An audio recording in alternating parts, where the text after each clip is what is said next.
Hello,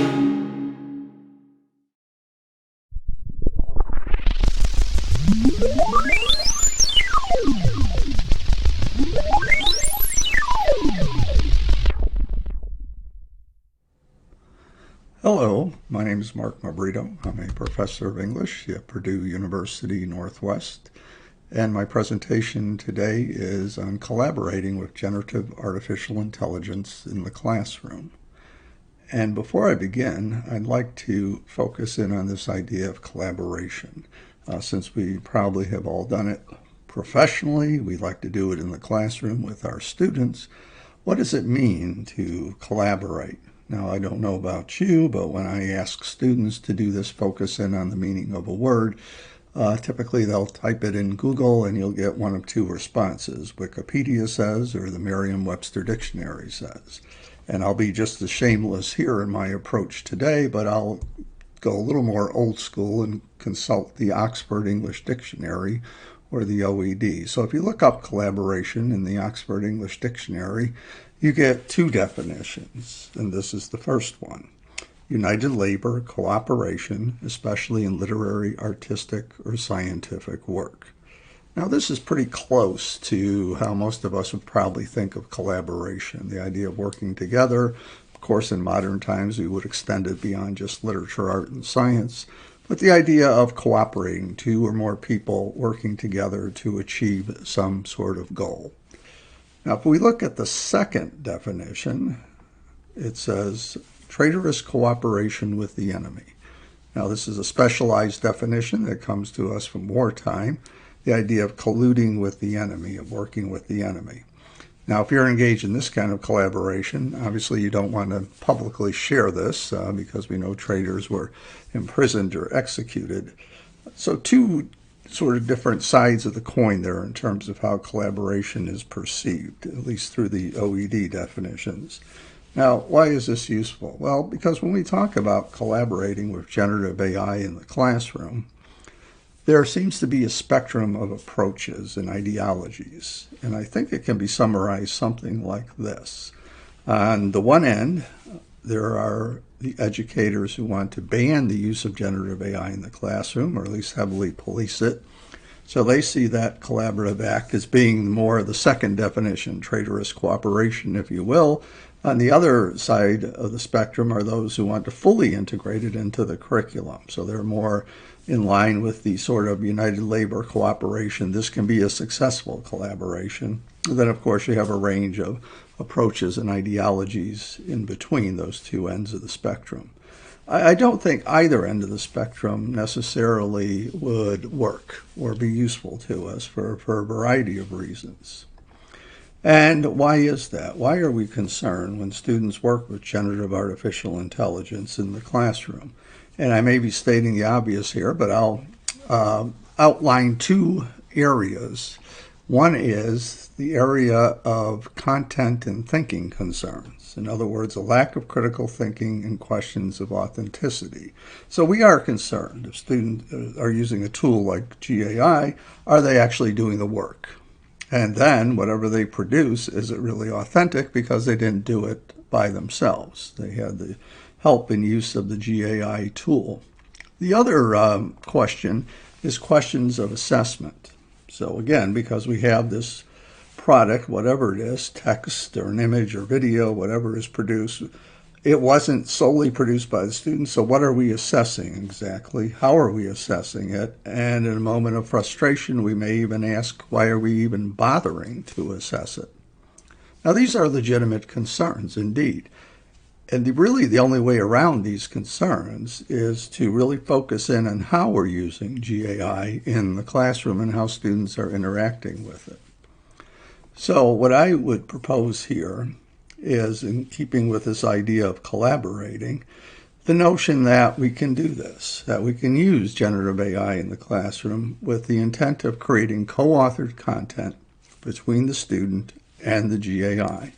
So this is more at the other end of the spectrum, if you will, where students are actually creating something jointly, collaboratively with the GAI tool. Well, how might one approach this? And so, Are Are you ready to revolutionize your professional learning? It's time to ignite your passion with EduMatch. Inspire, connect, and grow.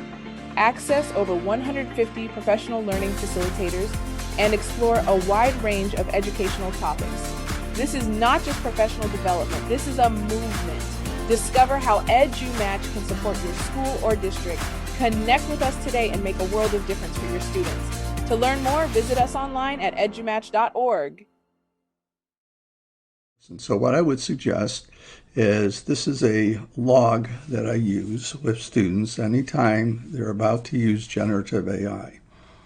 And what it does is it kind of forces the students to critically think about what they're doing while they're engaged in that active collaboration with the generative artificial intelligence tool.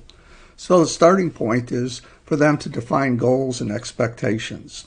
What do they hope to achieve with this GAI model? What challenges do they anticipate?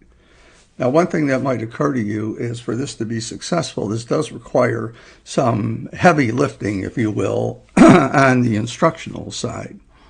Because obviously students can't answer these questions unless they've been instructed about how GAI works, what kind of models are out there.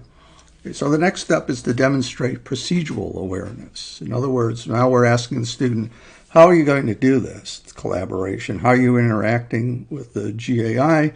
This brings us into the area of what we call prompt engineering and crafting. What sort of prompts are you going to create? Something to keep in mind, I've tried to illustrate this here with the circular arrows, if you will, is that this is a recursive process, not a linear one. So a student may be moving back and forth in the log. So the next step is to assess initial output. What are the strengths and limitations of what you produced so far? How is the student evaluating it? How can we make it better with further prompts to elicit greater detail? And then the next step, how are they going to revise that output? What changes, revisions do they want to make themselves? What changes, revisions do they want the GAI tool to contribute?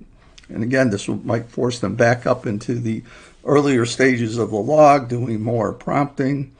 At some point, though, we have to take that collaboration and extend it outside of the collaboration just between the student and the GAI tool. So now we widen the scope of the collaboration, if you will, consult academic and other outside sources. So how does this new information verify and or expand upon what has been produced with the GAI? We widen it even further by soliciting feedback. This feedback could come from peers, the instructor, different GAI tools or models. What changes, revisions does the student want to make based on this feedback? What changes, revisions do they want the GAI tool to contribute? And again, because it's recursive, this could force the student back up into the earlier stages of the log and perhaps result in more interaction or collaboration. Finally, at some point, though, we have to consider the publication requirements. How will the student acknowledge site contributions of GAI? What are the existing guidelines in their field? And every field really has some, at this point, has some sort of suggested guideline for how you attribute sources or information that's been generated by an AI tool. So why do this is the question. And I think the reason why is because it helps to develop a mindfulness about GAI.